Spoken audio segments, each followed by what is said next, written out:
From claims of healings and visions to the world's most inexplicable events, whether you're a believer or a skeptic, the truth is always worth the hunt. EWTN Radio presents The Miracle Hunter with Michael O'Neill. Welcome to the Miracle Hunter Radio Show on EWTN Radio. This is Michael O'Neill. I'm the Miracle Hunter. Hey, we love talking about saints on this show, and future saints specifically, but we talk about who was the first American saint in history. And that, of course, was Elizabeth Ann Seton.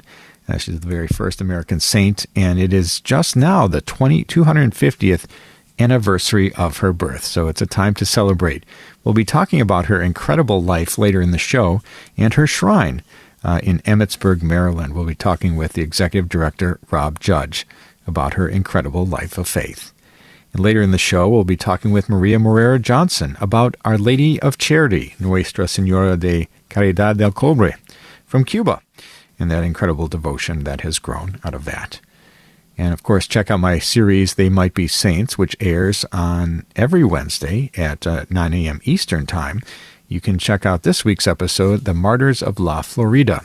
And we look at the extraordinary faith of the Spanish priests and Appalachian natives that were killed while evangelizing and defending their Catholic faith in La Florida.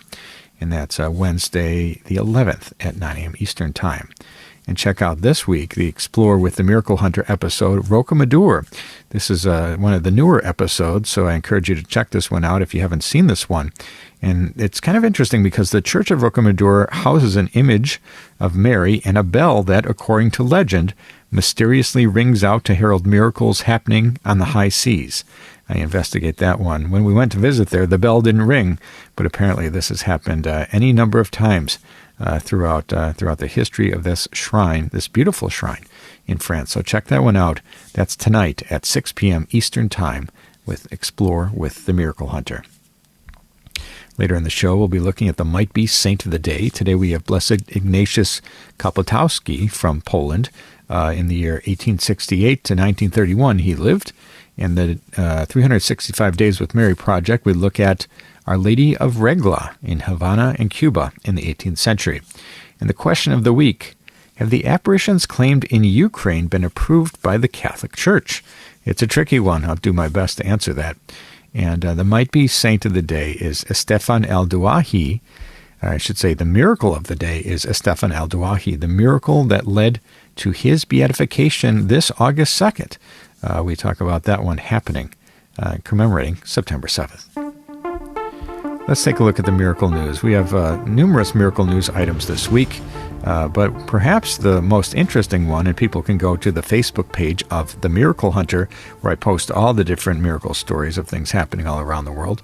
One of the more interesting cases or things that came up this past week was the announcement of Teresa of Avila's tomb being reopened, and her body is still incorrupt.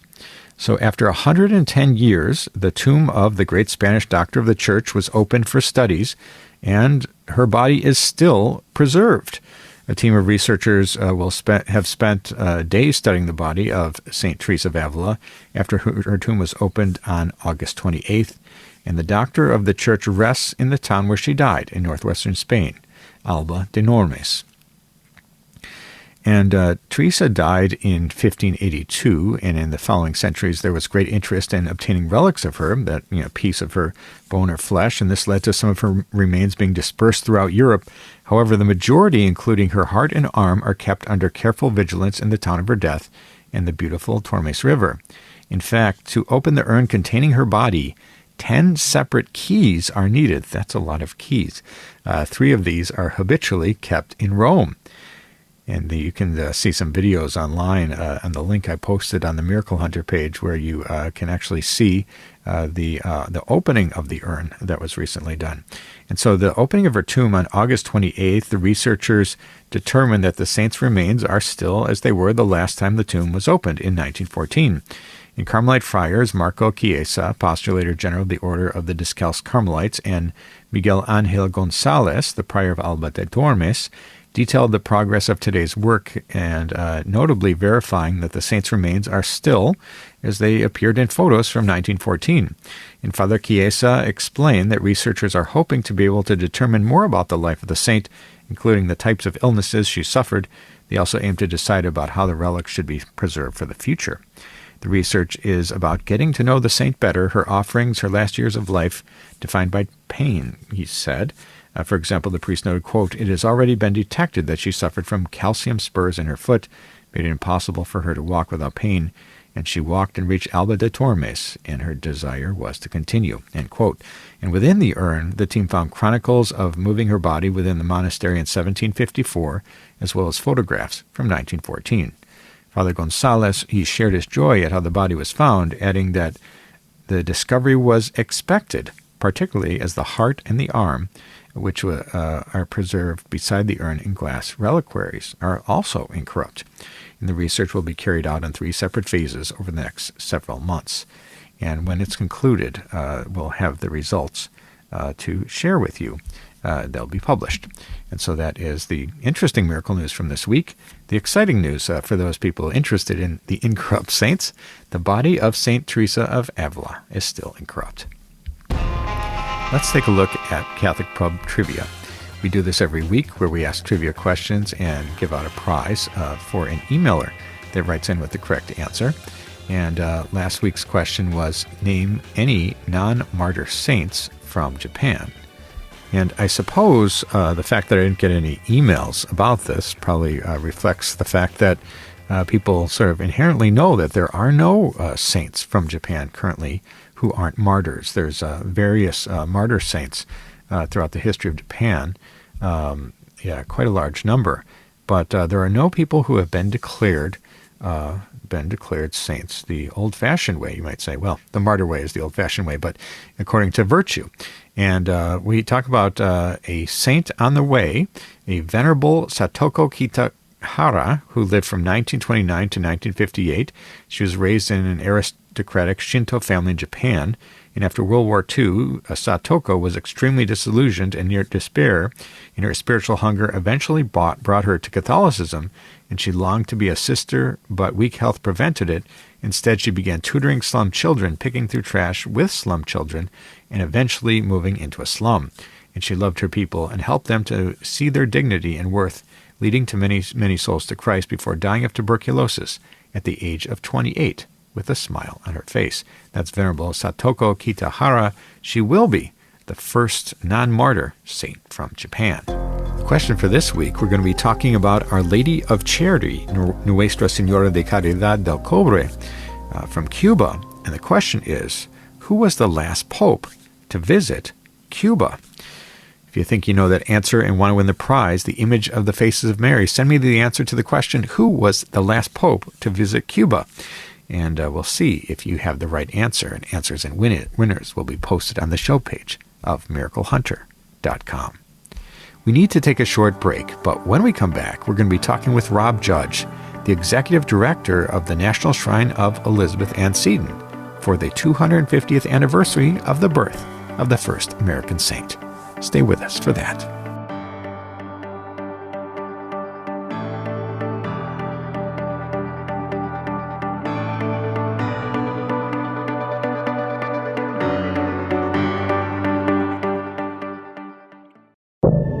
Now, back to the Miracle Hunter on EWTN. Here's Michael O'Neill. Welcome back. You're listening to the Miracle Hunter radio show on EWTN Radio. This is Michael O'Neill. I'm the Miracle Hunter. People who tune into the show know that I love talking about saints and specifically American saints. And the answer to that trivia question, who is the very first American saint? The answer is, of course, St. Elizabeth Ann Seton. We had a big anniversary being celebrated at her national shrine this past week, and that was the 250th anniversary of her birth.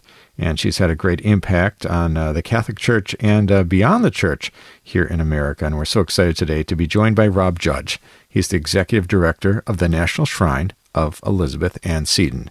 Welcome to the program today, Rob. Thanks, Michael. It's a privilege to be on your show, so thank you. Now, it's great to talk with you, and I think this is a big occasion. A 250th anniversary is always a big one, and it's important to reflect on where the Catholic Church has come along from in the early days of the Church, and our earliest saint, that being Elizabeth Ann Seton. Tell us a little bit, how was her feast day celebrated, or this anniversary celebrated at your shrine? Absolutely. So we had a big mass celebrating the 250th anniversary of her birth.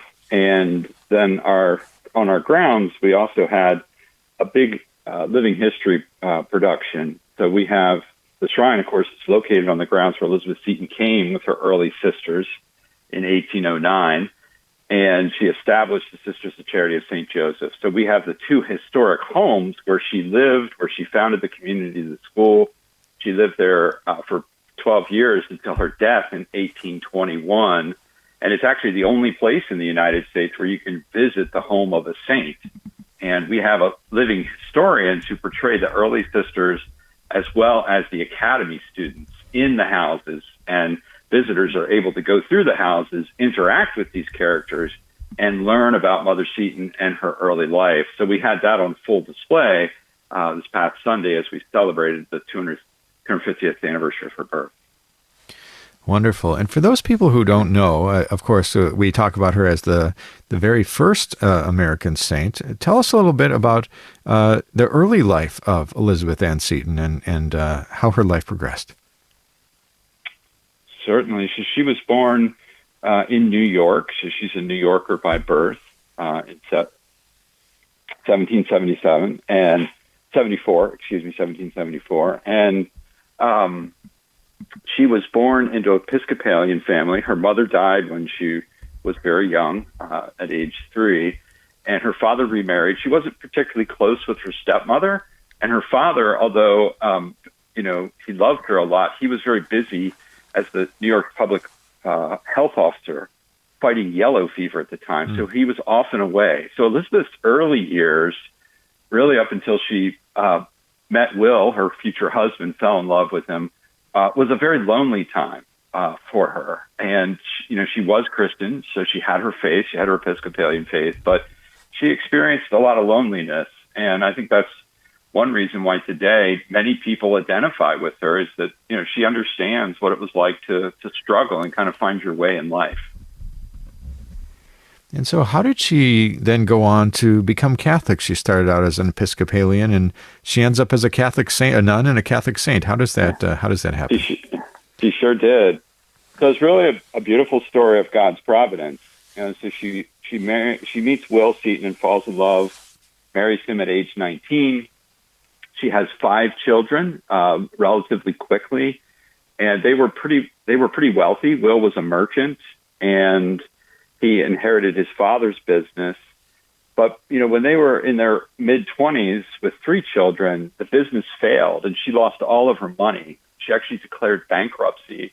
We have in the museum the actual filing where they had to list their possessions down to their socks. So it was a very humbling experience. In that same time period, Will's father passed away, and the Setons ended up taking in his half-siblings there. And so Elizabeth and Will find themselves taking on more responsibility and caring for more family members. They lose all their money, and then Will contracts tuberculosis.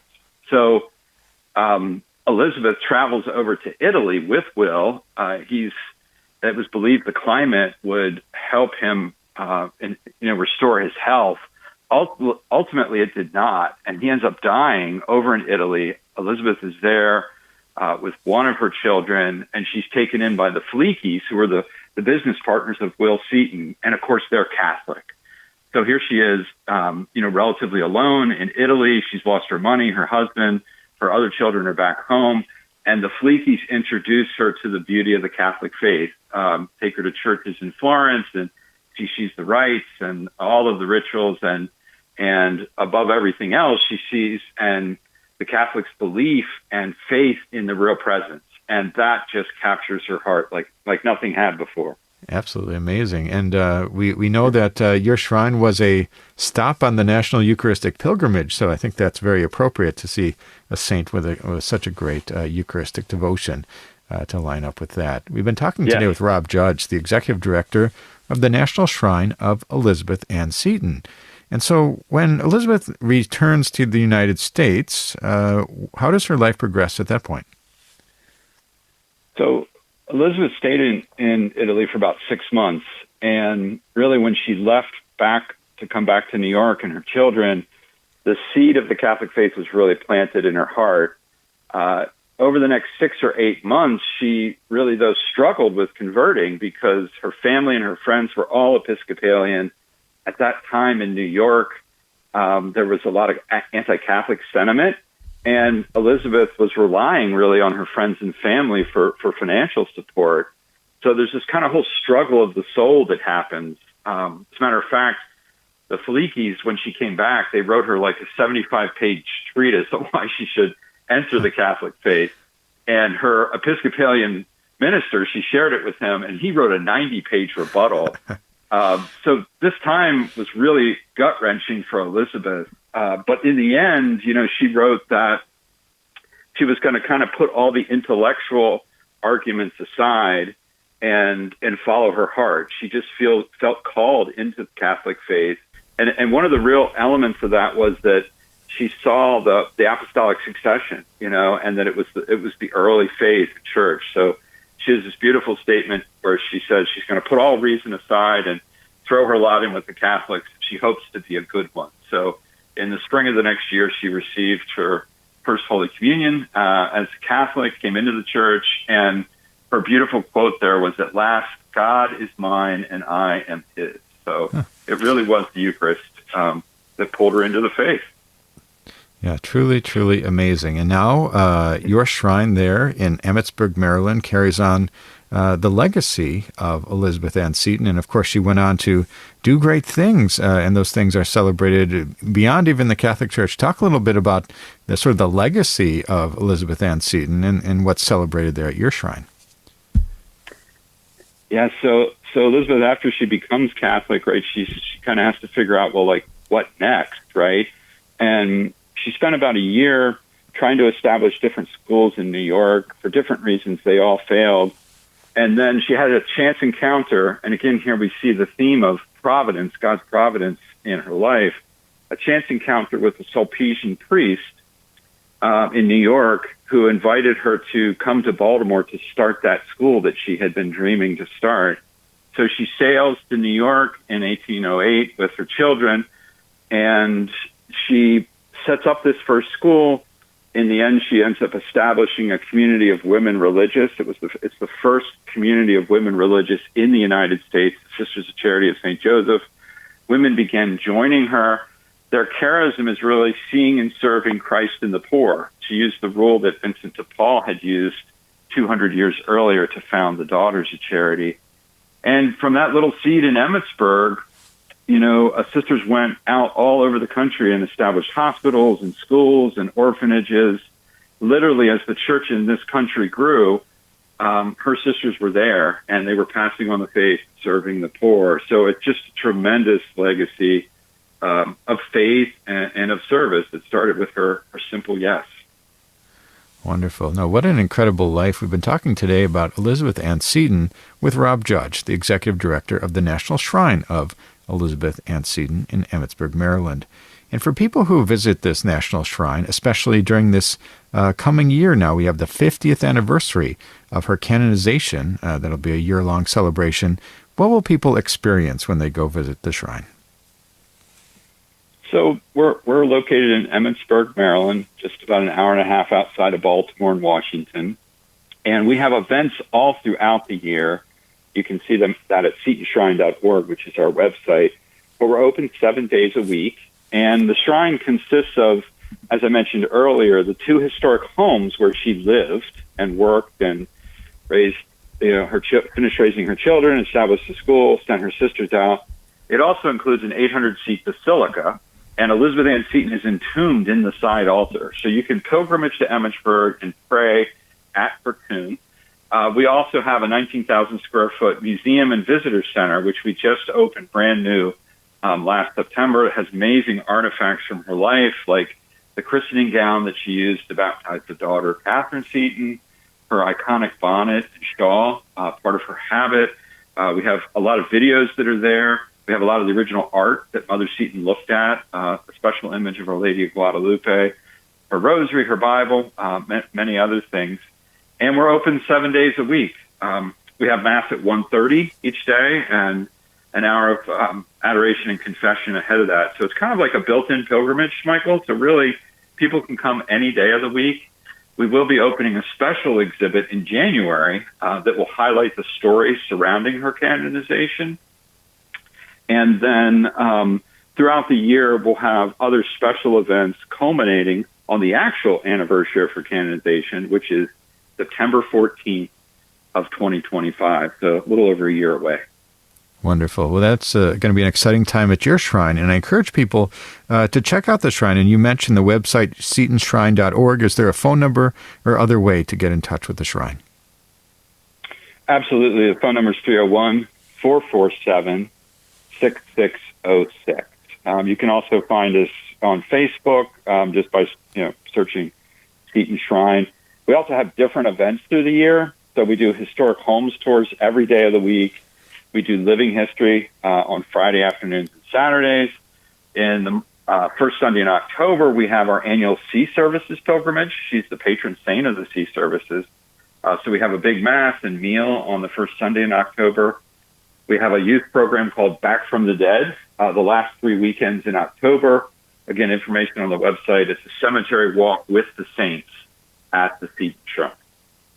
Wonderful. Well, we're so grateful to you, Rob Judge, Executive Director of the National Shrine of Elizabeth Ann Seton, for telling us about the life of this great saint, the first American saint, whose 50th anniversary of her canonization is upon us starting this next year, starting in September. Thank you so much, Rob, for joining us on today's program. Thank you for having me, Michael. God bless you. God bless. That was Rob Judge, Executive Director of the National Shrine of Elizabeth Ann Seton in Emmitsburg, Maryland.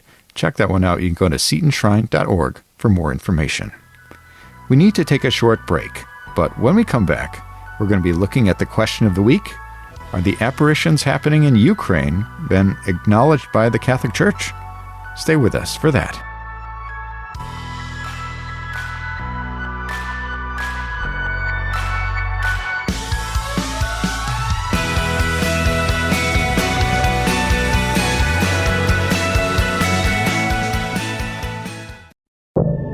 Now, back to the Miracle Hunter on EWTN. Here's Michael O'Neill. Welcome back. You're listening to the Miracle Hunter radio show on EWTN Radio. This is Michael O'Neill. I'm the Miracle Hunter. Let's take a look at the question of the week. We do this every week. I love getting your questions. People write in from around the world with questions about miracles happening in today's world and those that have happened centuries ago. And I love getting the email questions, but I also love answering questions in person. When I give talks, I give 10 to 20 talks per year, traveling to various Catholic churches, shrines, or conferences, giving presentations. I usually speak for about 45 minutes about miracles, of course, and these days about Eucharistic miracles, since it lines up with the Eucharistic revival. But I like to answer questions afterwards, open up a question and answer session. And it's fascinating to see what people are thinking about. But here's a great question that we got through email. It's, Dear Miracle Hunter, I've read information from several sources regarding Marian apparitions in 1914 and 1987 in Ukraine. Allegedly, in 1914, the Virgin Mary appeared in the Ukraine in the small town of Rushiv 3 years before Fatima. She appeared to the villagers on the dome of a small wooden church of the Holy Trinity. She predicted that within 80 years, Ukraine would be independent, but they would be first have to endure the Russia becoming godless 1917 revolution and 2 world wars. Ukraine became independent in 1991. Ever since this fulfillment, people have said that Rome has taken these messages seriously. Then, allegedly in 1987, the Virgin Mary appeared again over the same church and delivered a message to 12-year-old Ukrainian girl Marina Kitsin, and this happened on the Feast of the Ascension. All had the privilege of seeing the Virgin in a mysterious silver light until August 15th. They described her wearing a magnificent dark dress. It's estimated that some 500,000 people attended the apparitions, including some KGB. There were thousands of converts afterwards, including Jews and Muslims to Catholicism. Video of the light was even captured for local television at that time. And Our Lady said the Ukrainians must become apostles of Christ for the Russians. Ukraine is crucial for the conversion of Russia, and it is Russia that will convert the rest. The spark will come from Ukraine. She also went on to say, forgive your enemies, Russia will be converted, say the rosary. If is the weapon against Satan, he fears the rosary. That all being said, are these miracles really approved by the Ukrainian Catholic bishops? Thank you, Bennett. Well, thanks, Bennett, for your detailed question, and I was happy to read the whole thing in detail to everyone. And yes, this is one of the incredible claimed Marian apparitions in history.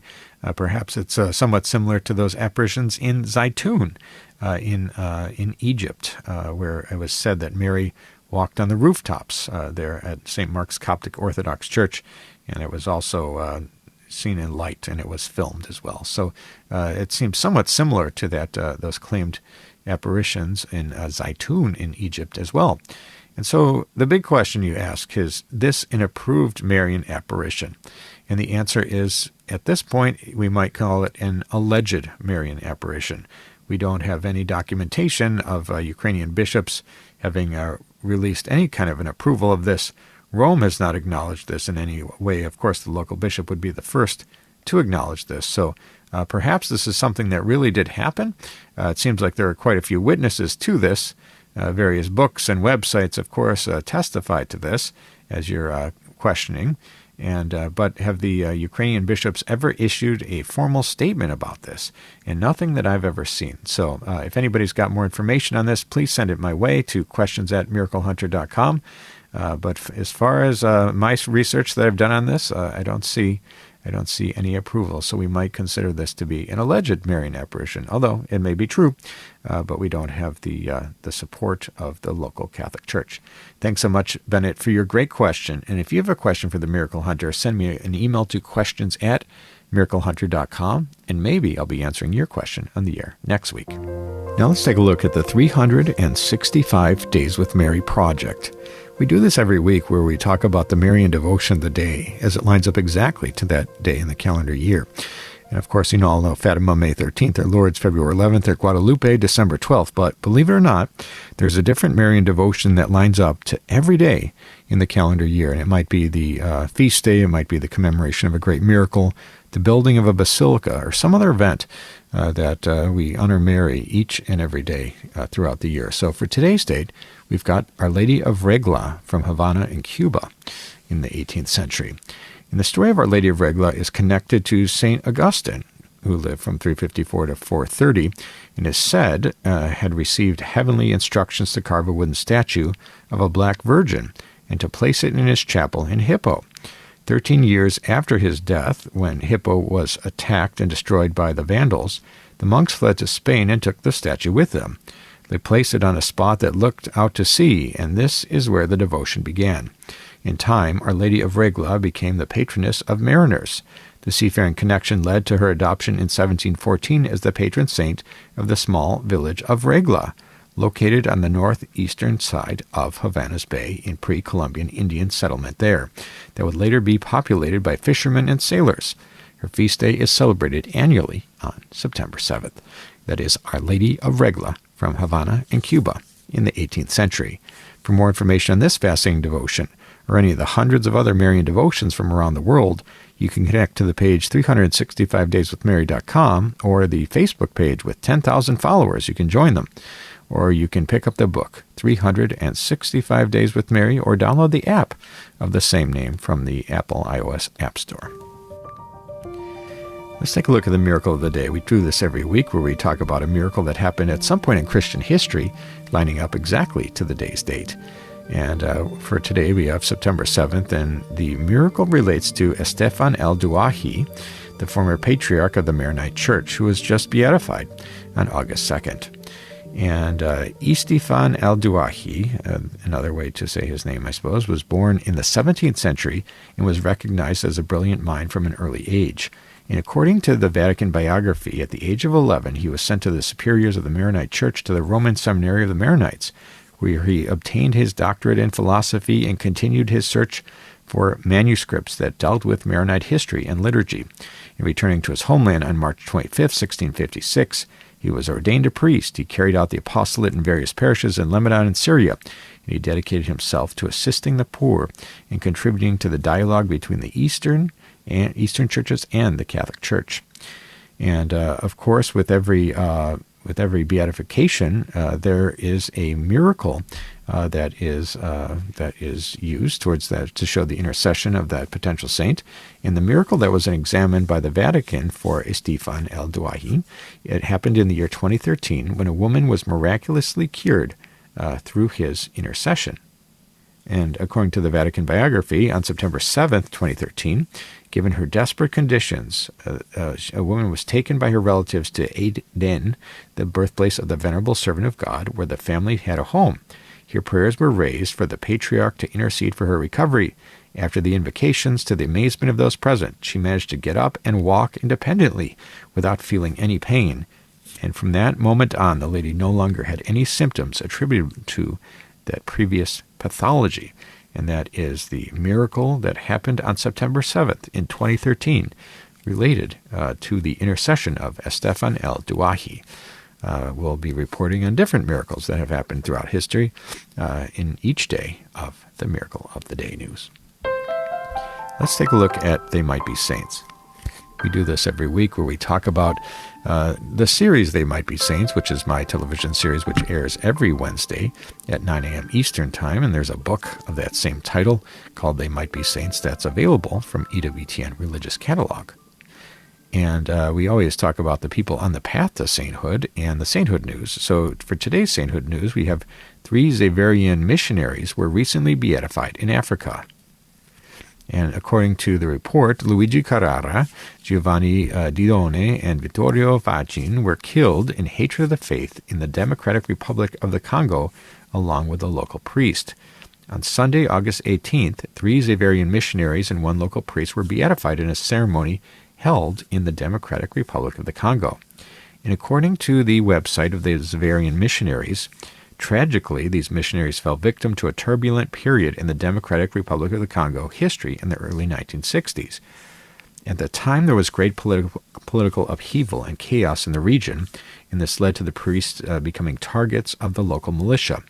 Fathers Carrara and Didone, together with Brother Facin, were killed on November 28th, 1964 in Baraka and Fizi, 2 locations in the DRC. The brutal incident unfolded when a military jeep halted at the Baraka church, and amidst the chaos, Brother Facin was commanded by the rebel leaders to board the vehicle. His refusal led to a tragic outcome, as he was ruthlessly shot. And Father Carrara, who upon hearing confessions, emerged from the church and rather than complying with the assailants, knelt by his fallen brother. His unwavering solidarity cost him his life, becoming another victim of this senseless violence.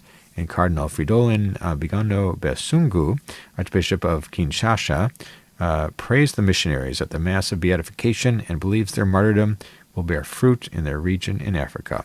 He says, quote, "I am convinced that the blood of our blessed martyrs will obtain for us the gift of peace," Cardinal Besungu said in his homily. And the prelate also made an appeal for peace. Quote, "Enough with the violence, enough with the barbaries, enough with the killings and deaths on Congolese soil." And according to the report, the missionaries and local priests were killed out of odium fidei, out of hatred of the faith.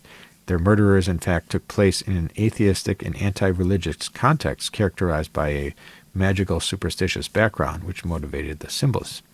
And these missionaries are inspiring many in Africa, and their courage to face violence continues to be a sign of hope. And that is the 3 Xaverian missionaries who were just now beatified, some of the 3 most recent blesseds in our entire Catholic Church. And for people who want to see the television series They Might Be Saints, which focuses on Americans on the path to sainthood, you can see my new episode, or the next episode, The Martyrs of La Florida, and the extraordinary faith of the Spanish priests and Appalachian natives were killed while evangelizing and defending their Catholic faith in La Florida, and that is on Wednesday the 11th at 9 a.m. Eastern Time. The Might Be Saint of the Day is Blessed Ignatius Klopotowski, for he's commemorated on today, September 7th. He was born on July 20th in 1866 in Poland, and he was born to pious and a patriotic family. He entered the Lublin Seminary in 1883 and was ordained in 1891. He was the parochial vicar of conversion of St. Paul's Parish. He was the chaplain of St. Vincent's Hospital in 1892. He taught sacred scripture, catechetics, homiletics, moral theology, and canon law at the seminary, St. Vincent, for 14 years. He was the vicar of the Lublin Cathedral from 1892 to 1894, the rector of the Greek Orthodox Church of St. Stanislaus in 1894, and he founded an employment center in Lublin. And he founded a professional school. He founded a home for girls and women. He founded orphanages, homes for the elderly. And with the Congregation for the Handmaids of the Immaculate, he formed a series of rural schools, which brought him persecution by the Russian authorities. In several weekly and monthly newspapers published his works. In 1905, the magazine Polak Katolik, Polish Catholic, and he moved to Warsaw in 1908 to increase the publication's reach and start new ones. With the help of the future Pope Pius XI, he founded the Congregation of the Sisters of the Blessed Virgin Mary in Loreto, in Warsaw, on July 31st, 1920, to help with the publication work.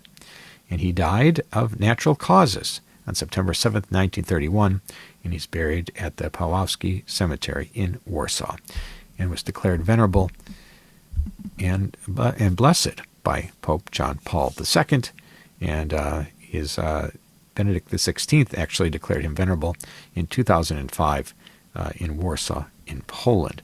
And sounds like a busy guy, somebody who accomplished a lot in his life. That was Blessed Ignatius Klapatowski from Poland.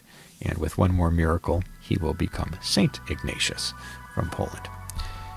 We need to take a short break, but when we come back, we're going to be talking with Maria Morera Johnson, the author of Our Lady of Charity. She'll be talking to us about Nuestra Señora de Caridad del Cobre, the famous devotion to Mary from Cuba. Stay with us for that.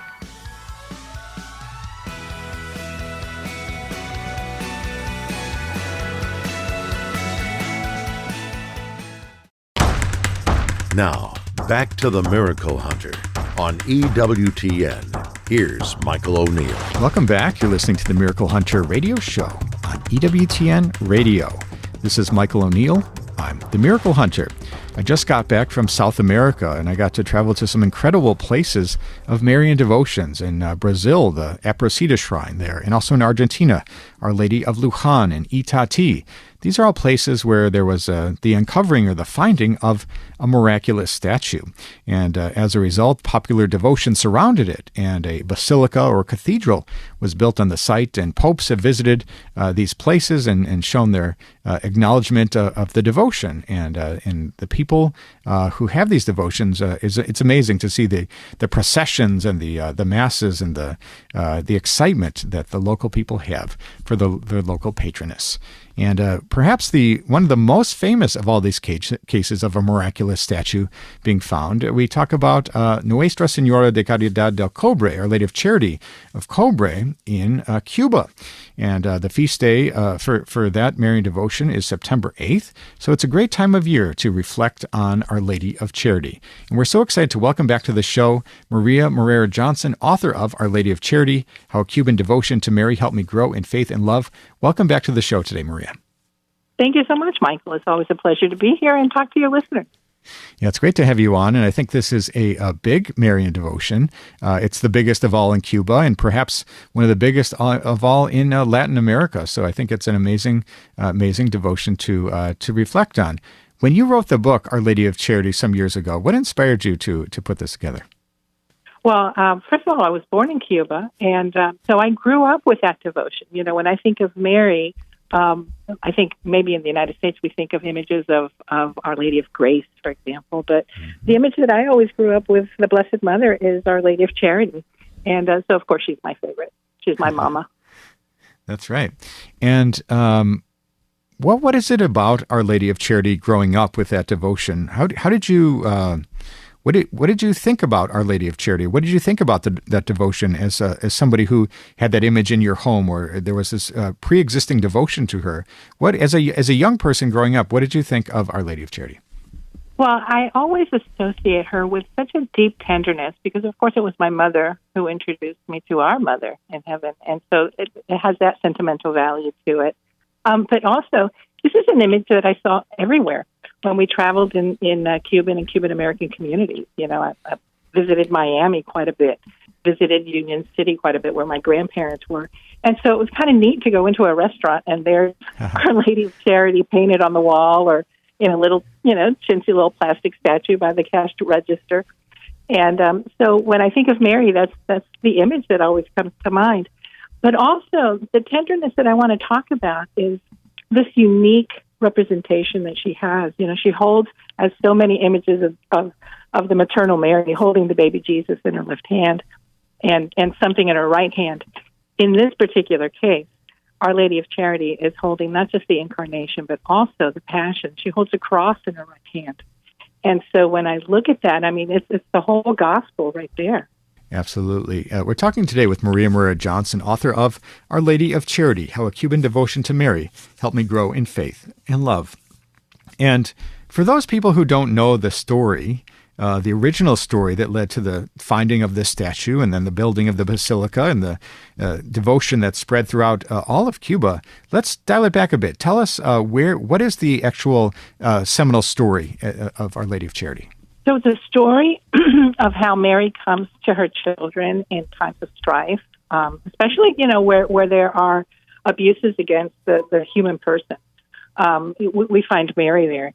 And so in 1612, on the eastern part of Cuba, where there was a copper mine that had been established by the Spaniards who had conquered Cuba, right? They had colonized Cuba, and it was also the intersection of the serfdom of the native Taínos who were in Cuba, as well as one of the important stopping points in the transatlantic African trade, slave trade.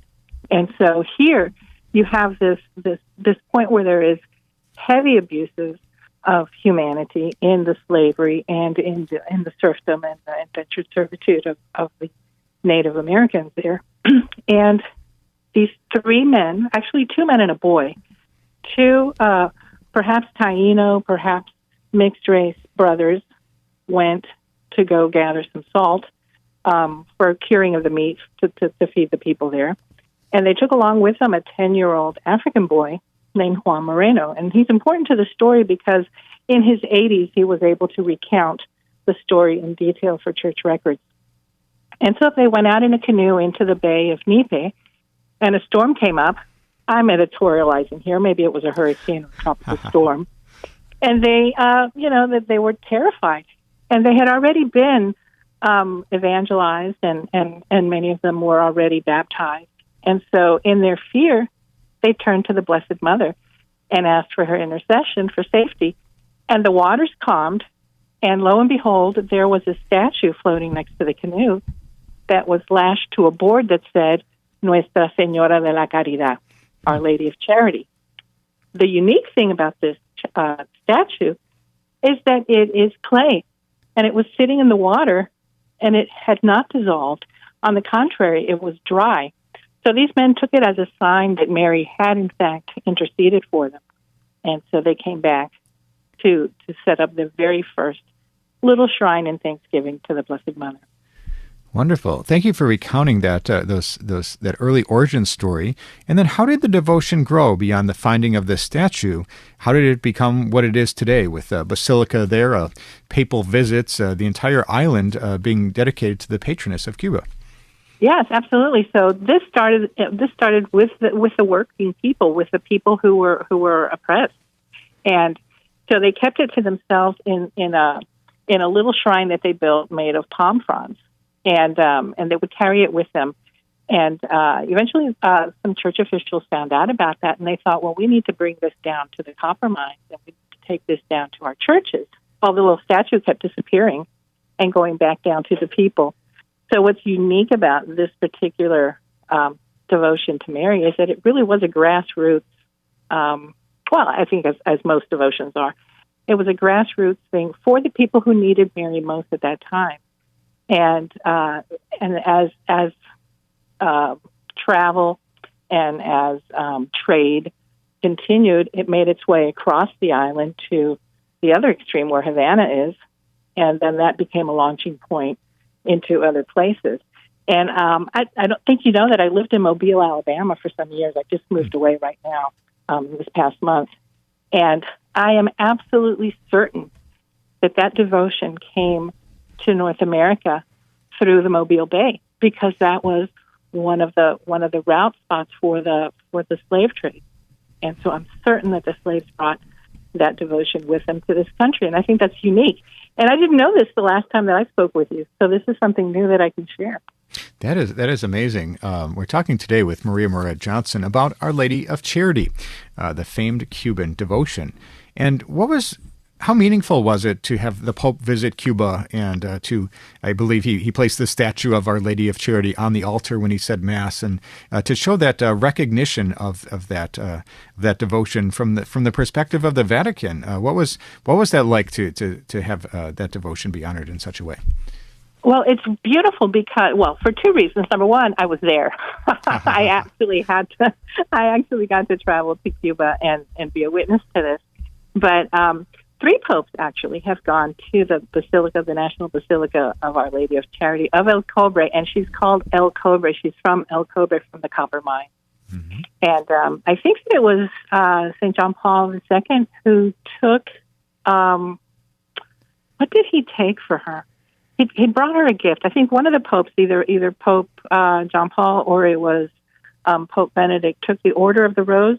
I think that was, anyway. Oh, yes, it was. It was John Paul II crowned her. Pope Benedict took her the Order of the Rose, and then Pope Francis took her a beautiful silver urn filled with yellow flowers, which and white flowers, which are the colors of the Vatican, but her favorite color in Cuba is yellow. So a lot of people who like to bring gifts of flowers to Our Lady of Charity bring yellow flowers. Wonderful. Well, must have been an exciting thing to be there in person to see that papal visit. We're talking today with Maria Morera Johnson about Our Lady of Charity. And as we wrap up the interview today, Maria, talk a little bit about what your hope is for the book, Our Lady of Charity, How a Cuban Devotion to Mary Helped Me Grow in Faith and Love. What do you hope who the average person, perhaps who isn't even Cuban, who picks up this book, what will they learn, or where will their Marian devotion go as a result?